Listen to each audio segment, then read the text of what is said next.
অঞ্চলের মানুষের নয়নের মণি জাতীয় সংসদ সদস্য জননেতা জনাব আলহাজ কামারুল আরিফিন মহোদয়কে মঞ্চে এসে তার বক্তব্য দেওয়ার জন্য বিশেষভাবে অনুরোধ জানাচ্ছি।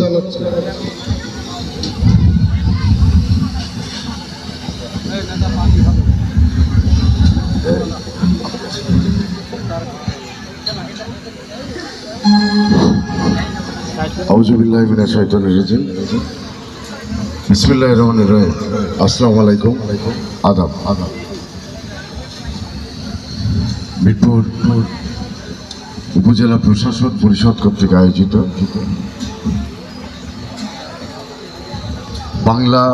বাঙালির কৃষ্টি ঐতিহ্য, আমি আমাদের সমস্ত কিছু গর্ব এই বাংলা সুবর্ণ অবসর আপনাদেরকে